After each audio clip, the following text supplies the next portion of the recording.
الحمد للہ وحدہ لا شریک لہ والصلاة والسلام علی من لا نبی بعد وعلی آلہ واصحابہ الذین اوفوا عہدا۔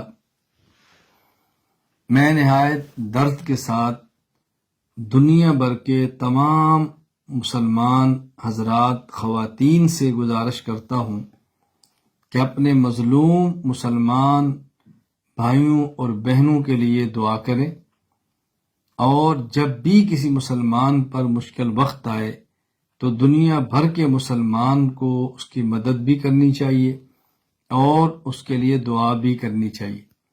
ہمارے سامنے موجودہ حالات تفصیل کے ساتھ موجود ہیں، اس پر مزید بات کرنے کی ضرورت نہیں، بلکہ اپنے مظلوم مسلمان بھائیوں اور بہنوں کی مدد کی ضرورت ہے، ان کے لیے دعاؤں کی ضرورت ہے، اور اللہ تعالیٰ کو اس موقع پر رو رو کر منانے کی ضرورت ہے۔ دنیا کے کسی خطے میں اگر کسی مسلمان پر مشکل وقت آئے تو ایسے وقت میں ان کی مدد کرنی چاہیے، دعا کرنی چاہیے، ان کے خلاف منفی بات کبھی نہیں کرنی چاہیے، ایسا جملہ کبھی نہ کہیں جس سے ان کی حوصلہ شکنی ہو۔ ہمیشہ ایسے جملے کہیں جس سے مسلمان بھائیوں کی حوصلہ افزائی ہو۔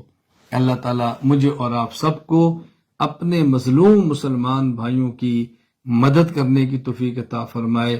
اللہ تعالیٰ ہمیں ان کے لیے ایسی امداد کی توفیق عطا فرمائے کہ وہ لوگ اس مشکل گھڑی سے نکل آئیں، سرخرو ہوں۔